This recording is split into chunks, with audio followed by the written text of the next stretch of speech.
അപ്പോൾ കൃത്യമായിട്ട് വിഷ്ണു സഹസ്രനാമം നമുക്ക് ജപിക്കാൻ പറ്റും. ഹിന്ദുക്കളാണെങ്കിൽ നമുക്ക് ജപിക്കാൻ പറയും, ഇല്ലെങ്കിൽ അവരുടെ മതത്തിൽ ചെയ്യാം. എല്ലാ മതങ്ങളും എല്ലാ ദൈവങ്ങളും ഒന്നാണ്. അപ്പോൾ അവരുടെ ഫെയ്ത്ത് അനുസരിച്ച് അവർ പ്രാർത്ഥിക്കുക. അതിൻ്റെ കൂടെ നമ്മൾ പാവപ്പെട്ടവരെ സഹായിക്കുക. ഇത് ചെയ്താൽ തീരാത്ത ദോഷങ്ങളില്ല. ഇതേ ഉള്ളൂ പരിഹാരം ജ്യോതിഷത്തിൽ.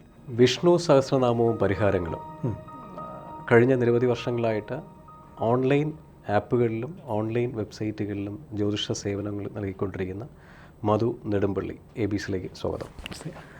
സർ, ഈ വിഷ്ണു സഹസ്രനാമം എന്ന് പറയുന്നത് സഹസ്രനാമങ്ങളിൽ വെച്ചിട്ട് ഏറ്റവും പവിത്രമായതും ഏറ്റവും ശ്രേഷ്ഠമായെന്ന് പറയുന്നത്. അപ്പോൾ ഈ വിഷ്ണു സഹസ്രനാമം വഴി എങ്ങനെയാണ് പരിഹാരം കൊടുക്കുക? വിഷ്ണു സഹസ്രനാമത്തെ പറ്റി പറയണമെങ്കിൽ ആദ്യം വ്യാസമഹർഷിയെ പറ്റി പറയണം. അതെ അതെ.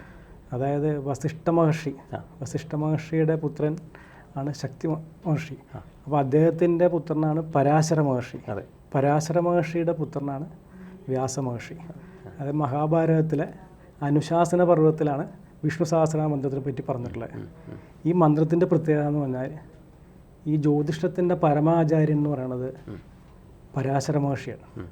പരാശര മഹർഷിയുടെ ബൃഹത്പരാ ഹോരാശാസ്ത്രം എന്നുള്ളതാണ് ജ്യോതിഷത്തിൻ്റെ നമ്മൾ പറയുമ്പോൾ ബൈബിൾ എന്നൊക്കെ പറയുന്ന പുസ്തകം. ഇത് കഴിഞ്ഞിട്ടേ എന്തോ ഉള്ളൂ.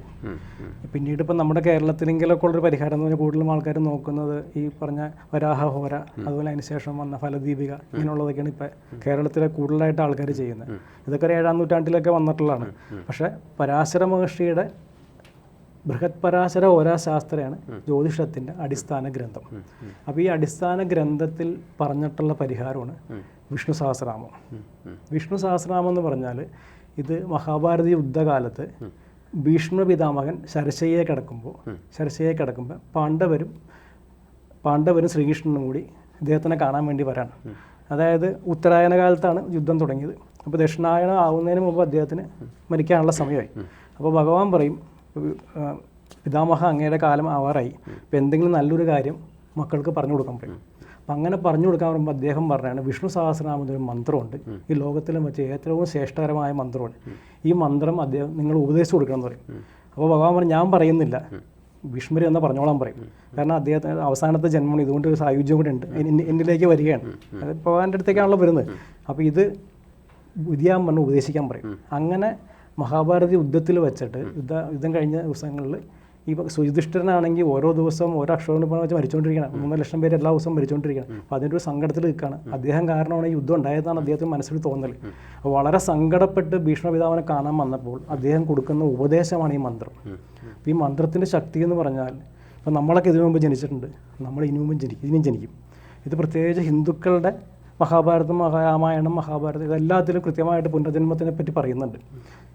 ആധുനിക ലോകത്തെ സൈക്കോട്രിസ്റ്റുകളായ ഡോക്ടർ ബ്രയൻ വിൽസ്, ഡോക്ടർ ഐൻ സ്റ്റീവൻസൺ, ഇവരുടെയൊക്കെ തിയറി റീബർത്ത് തിയറി ഉണ്ട്.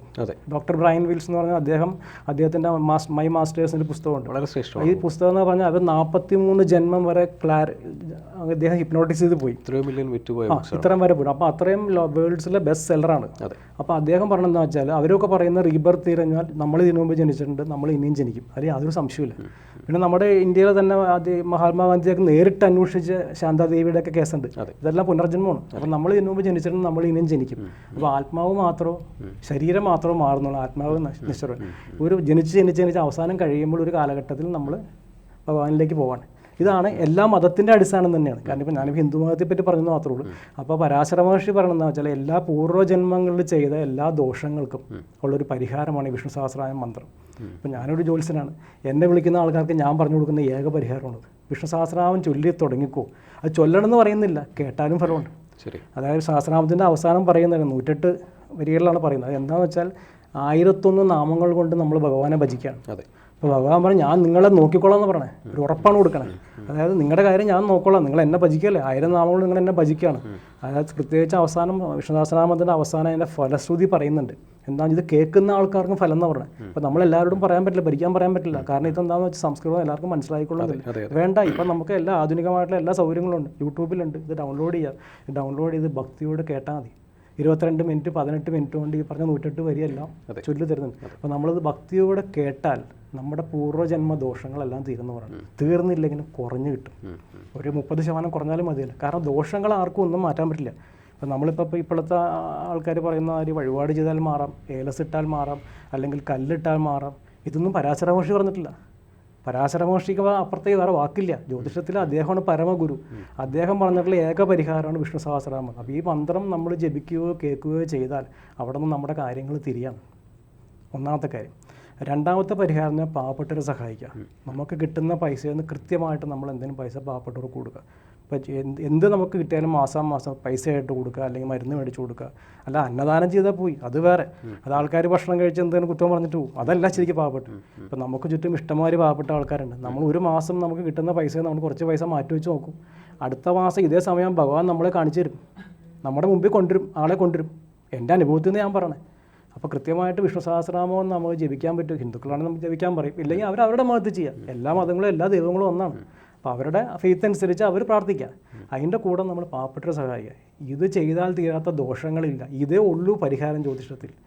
അല്ലാതെ വേറെ എന്തെങ്കിലും ചെയ്താലും ഇപ്പോൾ നമ്മൾ പല കാര്യങ്ങളും പലരും ചെയ്യുമ്പോൾ ഞങ്ങളുടെ കാര്യങ്ങൾ ശരിയാവണില്ലല്ലോ എന്ന് പറയും. ശരിയാവാത്ത ചെയ്യേണ്ട കാര്യങ്ങളല്ല ചെയ്യുന്നത്. കാരണം ഇത് ചെയ്തു നോക്കിയാൽ തീരാത്ത ദുരിതങ്ങളില്ല. ഇത് അനുഭവസ്ഥർ ഒരു അനവധിയാണ്. അപ്പോൾ അത്ര ശക്തിയുള്ള മന്ത്രമാണ് വിഷ്ണു സഹസ്രനാമ മന്ത്രം. അത് വ്യാസഭഗവാൻ എഴുതിയേക്കണ. വ്യാസഭഗവാൻ എന്ന് പറഞ്ഞാൽ ശരിക്കും വിഷ്ണു ഭഗവാൻ തന്നെയാണ്. വിഷ്ണു ഭഗവാന്റെ അവതാരം തന്നെ വ്യാസഭഗവാൻ എന്ന് പറഞ്ഞാൽ. കാരണം അല്ലെങ്കിൽ ആരെ കൊണ്ട് ഇത്രയും 1,00,000 ചില്ലാൻ ശ്ലോകങ്ങളൊന്നും എഴുതാമെന്ന് പറഞ്ഞാൽ പുരാണങ്ങളും എല്ലാം എഴുതുന്ന ഭഗവാൻ തന്നെയാണത്. അപ്പോൾ വ്യാസഭഗവാൻ തന്നെ എഴുതിയത് തന്നെയാണ്. അതിനകത്ത് വിഷ്ണു സഹസ്രനാമം ഇതിലും വലിയ കാര്യം. കാരണം പരാശര മഹർഷി പറഞ്ഞാൽ പിന്നെ അതിൻ്റെ മുകളിൽ ആരുമില്ല. അപ്പോൾ അദ്ദേഹം പറഞ്ഞ പരിഹാരമാണ് ഇതും പാവപ്പെട്ട സഹായം. ഇത് രണ്ടുമാണ് ഇതിൻ്റെ ഏറ്റവും വലിയ ജ്യോതിഷത്തിലെ പരിഹാരം എന്ന് പറഞ്ഞാൽ. ഇതിൻ്റെ മുകളിൽ ഒന്നുമില്ല. ഇതാണ് അവസാന വാക്ക്. ഇതിൻ്റെ അനുഭവസ്ഥത ചൊല്ലിയ ആൾക്കാർക്ക് അതിനെപ്പറ്റി അറിയാൻ പാടുള്ളൂ. എല്ലാ ദിവസവും ഭക്തിയോടെ നമ്മൾ കാലത്ത് ഒരു 20 മിനിറ്റ് ഭഗവാൻ വേണ്ടി മാറ്റി വയ്ക്കുക. കുളിച്ചിട്ട് കാലത്താണോ വൈകുന്നേരമാണോ എപ്പോഴാണ് നമ്മളിത് ചെയ്ത് തുടങ്ങിയാൽ നമ്മുടെ കാര്യങ്ങൾ തീർച്ചയായിട്ടും അവിടെ നിന്ന് തിരിയും. നമ്മൾ ഭഗവാൻ രക്ഷിക്കണം. ഐ വിൽ പ്രൊട്ടക്റ്റ് യു എന്ന് പറയണേ. അതായത് നിങ്ങളെന്നെ 1000 നാമങ്ങൾ നിങ്ങളെന്നെ വിളിക്കാം, നിങ്ങളുടെ കാര്യം ഞാൻ നോക്കോളാം എന്ന് പറയണേ. പിന്നെ എന്താ വേണ്ടേ? ഭഗവാന്റെ ഉറപ്പില്ല ഏറ്റവും വലുത്. അപ്പോൾ അതാണ് ഈ മന്ത്രത്തിൻ്റെ ശക്തി. അപ്പോൾ ഇത് ചെയ്യുക, ഇതേ ചെയ്യാനുള്ളൂ. അതിൻ്റെ കൂടെ കൃത്യമായിട്ട് നമ്മൾ പാവപ്പെട്ടവരെ സഹായിക്കുമ്പോൾ ഒരു കാര്യം ശ്രദ്ധിക്കാനുള്ളത്, നമ്മൾ തിരിച്ചൊന്നും പ്രതീക്ഷിക്കാതെ ചെയ്യണം. ചില ആൾക്കാർ പറയും എനിക്ക് വേണ്ടി പ്രാർത്ഥിക്കണമെന്ന്. അങ്ങനെ പറഞ്ഞാൽ പോയി. നമ്മൾ മനസ്സറിഞ്ഞ് കൊടുക്കുക. എൻ്റെ കയ്യിൽ ഇത്ര രൂപയുണ്ട്, ഞാൻ അതിൻ്റെ ഒരു ഭാഗം ഞാൻ പാവപ്പെട്ടവർക്ക് കൊണ്ട് കൊടുക്കുകയാണ്. എനിക്ക് അതിനുള്ള ശക്തി തരണേ ഭഗവാനെ എന്ന് പറയണേ. അത് ചെയ്താൽ മതി. നിങ്ങൾക്ക് ഈ മാസം നിങ്ങൾ ചെയ്താൽ അടുത്ത മാസം നിങ്ങളുടെ മുമ്പിൽ എത്തിക്കും. ആരെങ്കിലും നിങ്ങളുടെ മുമ്പിൽ വരും. ഇവിടെ തന്നെ പല സംഘടനകളുണ്ട്. ഒരുപാട് അമ്മമാർ നോക്കുന്ന അവർക്ക് കൊടുക്കുക. മാസം 2,000 2,500 അയച്ചു കൊടുക്കുക. എല്ലാം ഗൂഗിൾ പേ, എല്ലാ സംവിധാനങ്ങളുണ്ട്. അപ്പോൾ നമ്മൾ മനസ്സറിഞ്ഞ് ചെയ്യുക. പിന്നെ അവിടെ നിന്ന് നമ്മുടെ ദോഷങ്ങൾ തീർന്ന് നമ്മൾ വേറൊരു ഇതിലേക്ക് വരാൻ. പിന്നെ ജന്മനമുള്ള ദോഷങ്ങളൊന്നും ആർക്കും മാറ്റാൻ പറ്റില്ല. അത് പൂർവ്വജന്മ ദോഷങ്ങളാണ്. ഒരു പരിധി വരെ കുറഞ്ഞാലും മതിയല്ലോ. കുറഞ്ഞാൽ തന്നെ നമുക്കൊരു ആശ്വാസമായില്ലേ. അവിടെ നിന്ന് അങ്ങോട്ട് മുമ്പോട്ട് പോയിക്കോളും. ഇതാണ് വിഷ്ണു സഹസ്രനാമ മന്ത്രത്തിൻ്റെ മനസ്സിലായി. ഈ പറയുന്ന വിഷ്ണു സഹസ്രനാമം സാധാരണപ്പെട്ട ആൾക്കാർക്ക് വായിക്കുന്നതിനോട് താല്പര്യം ഉണ്ടെങ്കിൽ തന്നെ ഒരു പേടിയുണ്ട്. ഈ മന്ത്രം തെറ്റിപ്പോകുമോ? ലളിതാ സഹസ്രനാമത്തിനെ പോലെ അത്ര ഈസി അല്ല വിഷ്ണു സഹസ്രനാമം. കാരണം സംസ്കൃതമായതുകൊണ്ട് അതിൻ്റെ അവസരങ്ങളൊക്കെ നോക്കി ചെയ്യണം. അപ്പോൾ ഇതിനകത്ത് എന്തെങ്കിലും ദോഷവശങ്ങളുണ്ടോ? നമ്മളിപ്പോൾ അറിയപ്പോൾ വാൽമീകി മഹർഷിയുടെ കഥ കേൾക്കാലോ. അദ്ദേഹം കാട്ടാളനാണല്ലോ. മരാമര എന്ന് പറയണ പറഞ്ഞത്. രാമരാമ എന്ന് അദ്ദേഹത്തെ പറയാൻ അറിയാൻ പാടില്ല. എന്നാൽ മരാമര എന്ന് പറഞ്ഞാൽ മഹർഷിമാർ സപ്തർഷികൾ പോയി. മരാമര എന്ന് പറഞ്ഞാലും ഭഗവാനിലേക്ക് എത്തിച്ചേർന്നു. അപ്പോൾ അതിലേക്ക് നമ്മൾ നോക്കണ്ട. നമ്മൾ ആദ്യം നമ്മൾ കേൾക്കാലോ. യൂട്യൂബിൽ നിന്ന് ഇഷ്ടംമാരെ എല്ലാവരുടെയും ഉണ്ട്. ഇത് ഡൗൺലോഡ് ചെയ്ത് കേൾക്കുമ്പോൾ തന്നെ നമ്മൾ വേറൊരു ഇതിലേക്ക് 2 ആഴ്ചയൊക്കെ അയക്കോടെ വ്യത്യാസം തന്നെയാണ്. അയാളുടെ ഉള്ളിൽ ഒരു പോസിറ്റീവ് സംഭവം കയറി തന്നെ. പിന്നെ അയാൾക്ക് അത് വായിക്കാൻ തോന്നും. 30 രൂപ നമ്മൾ കടയിൽ നിന്ന് ആ പുസ്തകം വായിക്കും. പിന്നെ കുറേശ്ശെ നമ്മൾ വരികൾ ഓടിച്ചു നോക്കും. പതുക്കെ അതിലേക്ക് വരും. കാരണം ചെയ്തു തുടങ്ങിയാൽ തീർച്ചയായിട്ടും പിന്നെ അതിൽ നിന്നൊരു മാറ്റം ഉണ്ടാവില്ല. ഭക്തിയോടെ ചെയ്താൽ. വെറുതെ നമ്മൾ കാറിൽ പോകുമ്പോൾ കേട്ടാലോ, നടക്കാൻ പോകുമ്പോൾ വിഷ്ണു സാധനം ചെവിയിൽ വെച്ചാലോ ഒന്നും ഈ ഫലം ഉണ്ടാവില്ല. നമ്മൾ ഭക്തിയോട് നമ്മളവിടെ ഇരിക്കുക. കാലത്തല്ലേ 20 മിനിറ്റ് 24 മണിക്കൂർ 20 മിനിറ്റ് ഭഗവാന് കൊടുക്കുക. അപ്പോൾ തീർച്ചയായിട്ടും ഫലം ഉണ്ടാവും. അപ്പോൾ നമ്മളത് നമ്മളോട് തെറ്റിയാലും ഒന്നും കുഴപ്പമൊന്നുമില്ല അതിനകത്ത്. കാരണം നമ്മളറിഞ്ഞ് മനസ്സറിഞ്ഞ് പതിക്കണേ. വാൽമീകി മഹർഷിയാരും ഓർത്താൽ മതി. വരാന്ന് പറഞ്ഞാൽ ആൾക്ക് അവിടെ സൽഗതി ഉണ്ടായി. ഏറ്റവും വലിയ മഹർഷിയായി, ഏറ്റവും വലിയ കാവ്യം ജയിച്ചു. അപ്പോൾ അത് എങ്ങനെ അങ്ങോട്ടും ഇങ്ങോട്ടും തിരിഞ്ഞാലും ഒന്നും കുഴപ്പമില്ല. പിന്നെ ഇത് നന്നായിട്ട് പഠിക്കാനാണെങ്കിൽ തന്നെ ഒരുപാട് ഫ്രീ കോഴ്സുകളൊക്കെ ഉണ്ട് ഇതിനകത്ത്. ഇപ്പോൾ ഈ വിശ്വാസ് ഫൗണ്ടേഷൻ നമ്മൾ ചെന്നൈയിൽ അത് ഓൺലൈൻ ചെയ്യുന്നുണ്ട്. 21 ദിവസത്തെ കോഴ്സ്. ഞാനൊക്കെ അതൊക്കെ ചെയ്താണ്. വിഷ്ണു സഹസ്രനാമം. അദ്ദേഹം എൻ്റെ ടോപ്പ് ലെവലിൽ നിൽക്കുന്ന വ്യക്തിയാണ്. അദ്ദേഹത്തിൻ്റെ ആ ഒരു ഓറ, അദ്ദേഹം ജപിക്കുന്ന രീതിയിലുള്ളൊരു മന്ത്രോച്ചാരണം ഭയങ്കര ഡിഫറെൻ്റ് ആണ്. നമ്മളിലേക്ക് കിട്ടുന്ന ആ ഒരു വരി. വിഷ്ണു സഹസ്രം അദ്ദേഹം പറയുന്നത് കേട്ട് കഴിഞ്ഞാൽ ഭഗവാൻ ഇറങ്ങി വരും. കണ്ടിട്ടില്ലെങ്കിൽ നമുക്ക് തോന്നുന്നു, മനസ്സിനൊരു തോന്നലുണ്ടാവും. അപ്പോൾ അത് വലിയൊരു കാര്യമാണ്. അപ്പോൾ അതിനകത്ത് ഇപ്പോൾ നമ്മൾ അന്യവസ്ത്രമാണെങ്കിൽ നമുക്കിത് പറയാൻ പറ്റില്ല. വിളിക്കുക അപ്പോൾ നമ്മൾ നിങ്ങളുടെ ദൈവത്തിൽ പ്രാർത്ഥിച്ചോളൂ. അതിൻ്റെ കൂടെ പാവപ്പെട്ടവരെ സഹായിക്കാം. ഇതേ ഉള്ളൂ, ഈ യുഗത്തിലേ അതേ ഉള്ളൂ. കാരണം ഇത് ചെയ്താൽ മാത്രമേ വ്യത്യാസം. ചെയ്യുന്നവർക്ക് അതിൻ്റെ ഗതിയുണ്ട്. നമ്മൾ ശ്രദ്ധിച്ചറിയാൻ പറ്റും. ഇപ്പം നമ്മൾ ഈ പാവപ്പെട്ടവരെ സഹായിക്കുന്ന ആൾക്കാർക്കാണ് കൂടുതൽ ഗതി ഇപ്പോഴത്തെ കാലത്ത്. നമ്മൾ ശ്രദ്ധിച്ചറിയാം. ഇവരൊക്കെ ചാരിറ്റി ചെയ്യുന്ന ആൾക്കാർ. ഇൻഡയറക്റ്റ് ആയിട്ട് അവരെല്ലാം ചെയ്യുന്നുണ്ട്, ചാരിറ്റി ചെയ്യുന്നുണ്ട്. സന്തോഷം മധുജി. കാരണം ഈ പറയുന്ന വിഷ്ണു സഹസ്രനാമത്തെ പറ്റി പലരും പല രീതിയിൽ പറയുന്നുണ്ട്, പോസിറ്റീവ് വശങ്ങൾ. അതുപോലെ ഇടയ്ക്ക് എനിക്കൊരു അനുഭവം ഉണ്ടായത്, ഒരാളുടെ BP കൂടുതലായിരുന്നു. അപ്പോൾ BP കൂടുന്ന സമയത്ത് ഒരാൾ പറഞ്ഞു കൊടുക്കുന്നത്, ഒരു യോഗീശ്വരനാണ്, അദ്ദേഹം പറഞ്ഞു കൊടുക്കുന്നത് വിഷ്ണു സഹസ്രനാമം 3 ദിവസം ജപിക്കൂ, എന്നിട്ട് വീണ്ടും ചെക്ക് ചെയ്യാൻ പറഞ്ഞു. ചെക്ക് ചെയ്യുന്ന സമയത്ത് സ്വാഭാവികം അദ്ദേഹത്തിന് പിന്നെ വിഷ്ണു സഹസ്രനാമം അറിയാം. എന്ത് വന്നു കഴിഞ്ഞാലും ജനങ്ങളിലേക്ക് ഈ ഒരു കമ്മ്യൂണിക്കേഷൻ എത്തട്ടെ, വിഷ്ണു സഹസ്രനാമം നന്നായിട്ട് ജപിക്കട്ടെ, അവരുടെ പരിഹാരങ്ങൾ അവർക്ക് തന്നെ കണ്ടെത്താൻ കഴിയട്ടെ. എല്ലാവർക്കും നല്ലത് വരട്ടെ. നന്ദി, നമസ്കാരം. നമസ്കാരം.